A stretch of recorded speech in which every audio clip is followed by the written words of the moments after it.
Hello, my name's David and welcome to Wild Beast Escapes. I'm now sitting on the bow of Narrowboat Alice Springs, which is a 52-foot Collingwood, which I've now owned and lived aboard for 1 month. And I'm now going to show you around how my new home looks like. Come and have a look.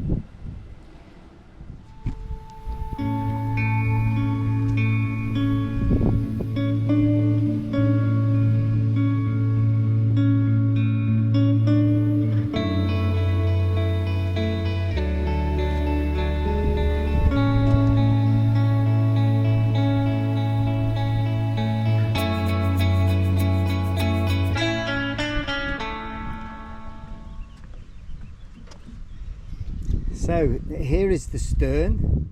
I didn't know this about 2 months ago, but there are 3 different types of stern. Here's a friend of mine just coming to have a look and a listen. And this is called a semi-traditional stern. Now the traditional stern is just the bit that you can see now, which goes back say 100 years, where there would just be one person helming on the stern of the boat. But obviously for modern day cruisers they would like something different. So some people like this sort of a stern, but it's not really good for couples or having friends on board because there's not much space. So this is called a semi-traditional. So I've got the same size stern as you can see here, and then you've got this area where people can sit and you can stand while you're helming, which it makes it a lot more easier to have partners, friends, or whoever it is you've got. And the really nice thing here is I've got what's called a pram hood cover here, which goes over. Now you can't leave this cover up while you're on the canals, because as soon as you come to go under a bridge or through a tunnel, you're going to rip the thing off. So this all lays forward, but it's such a nice area to have your breakfast in or have a drink in the evening, and if it's a bit chilly or whatever, it's a nice place to be. Under these seating areas is some storage as well, and then here, as you can see, are the engine controls area, and underneath is the engine, so I'll show you that on the way out. So welcome aboard Narrowboat Alice Springs. One of the nice things about this boat, it's got some really nice features, and one of the nice features is this curved staircase down. So I'll come down now. You have to come backwards or else you bang your head. In this cupboard here there's some electronics and electrics. Here I've got wave hello. Yeah, I've got a full-length mirror, so to make sure that I look great when I'm going out at night, and some nice storage. And there's some nice storage and some electrical gear in that cupboard down below. So, and that's the controls for the solar panels, which I'll show you on the way out. So you first enter from the stern into the bedroom area. So everything on this boat I've had to buy. So I bought the bedding, I bought the cutlery, I bought the crockery, and anything like that. But here is the area. These are the nice portholes. I've got a mixture of portholes and larger windows. And then here I've got some storage area. I've got some storage area below here. And as you can see, I've got a central heating system that runs off the diesel out of the diesel tank. And you can set that to time exactly as you can a central heating system at home. And then next along is you've got the bathroom. So it's a really nice, they're all small bathrooms. A toilet, it's what's called a pump out toilet, towel, and then I've got a full size shower area in there. So as we come further in, you've got to have you have to have a boat safety certificate, and you do that every 4 years. Some people don't think it's that's too long, but anyway, it works. So I have to have fire extinguishers and the fire blanket and things like that. So you come through further into the galley, and so a lot of the stuff here I've bought from the charity shops here in Lichfield. So I've got a gas hob, a gas oven, things like the tagine I've bought from a charity shop, the kettle, the stainless steel kettle the previous owners left me, and up here I've got some nice storage and everything that I need, even some fresh fruit, a twin sink. I'm still on plastic cutlery from Tesco because I've not found a nice cutlery set in a charity shop. And then things like this on this boat are a really nice feature, this sort of storage area, and it just forms a bit of a separation between the galley and the saloon. Those of you who remember Nemo, here's Nemo. He's appeared in at least 400 Facebook photographs, so wherever I've been, Nemo's always appeared in one of the photographs, and I will continue that tradition. So wherever I go, you'll see a photograph and Nemo will be there somewhere. I treated myself to a Marshall Bluetooth speaker, so that's nice. So here's the saloon area. Now this table lifts off, and then what is the L-shaped seating area turns into a double bed, and I've bought the bedding for that. So this is the area that I'll use when I've got guests staying, and they can stay in my bed. And then moving forward, one of the really nice things about this boat was that I've got this free space, and often in narrow boats all the space is filled with seating or a galley or whatever it is. But the nice thing about this for me, it's the area that I can do some yoga in the morning or the evening if it's a bit too cold inside. And there's my little yoga area there with a new yoga mat that I've treated myself to. So that's just one of the nice things about this area. This is a multi-fuel stove, which I had on this morning because it was a bit chilly and very rainy this morning. I needed a coal bucket, but in the end I treated myself to this fire bucket, which is not supposed to be filled with coal and wood, it's supposed to be filled with sand, but I just thought it would be a nice feature. And then I've got a radio and CD system. I know CDs are a bit old-fashioned, but it's certainly nice to get UK radio again. This yacht, I wanted something like this just to remind me of my sailing days, and I found this in one of the charity shops in Lichfield, and I think it's perfect. I think it cost me £10. Very nice.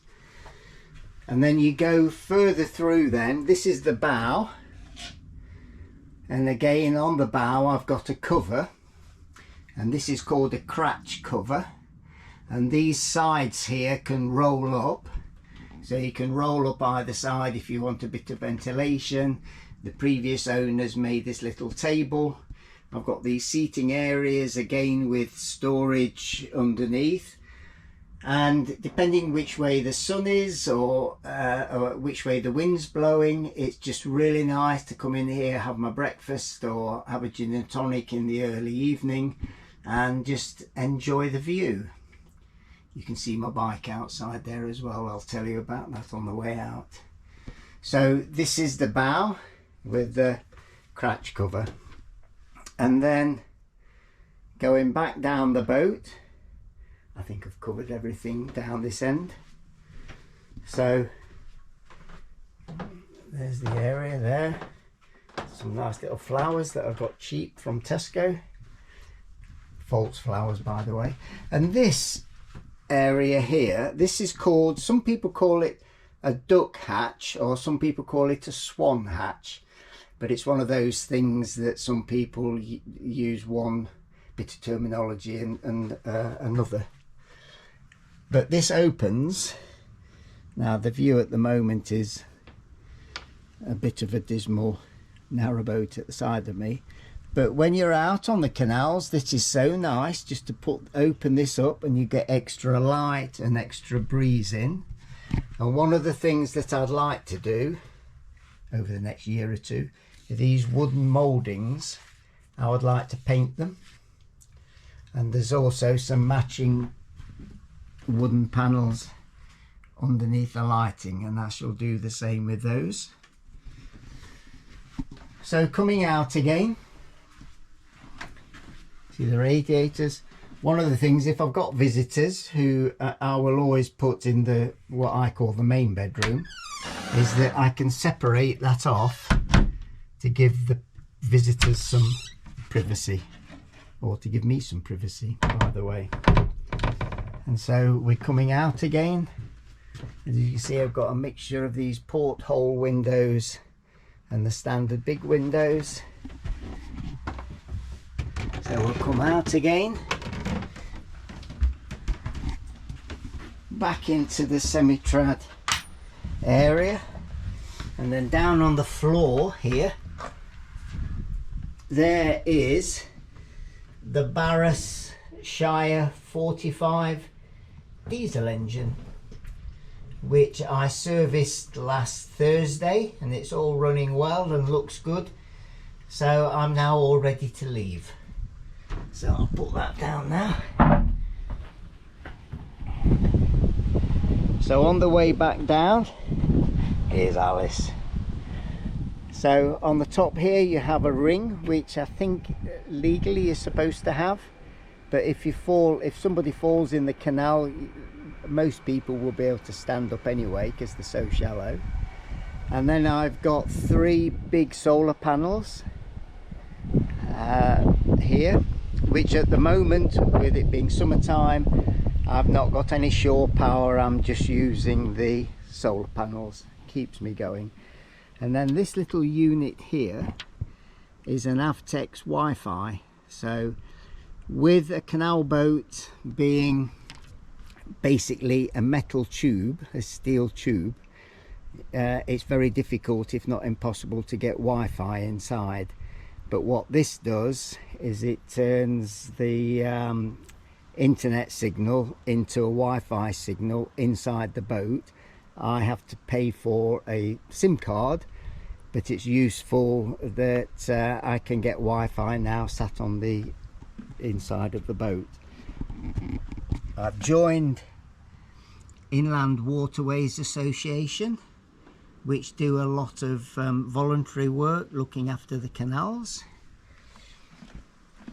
And here is my up-to-date license. So there's the license for Alice Springs until June 2026, and that cost me about £1,300 for the year, which is not bad when you think about things, how much people pay for council tax or whatever it's called nowadays.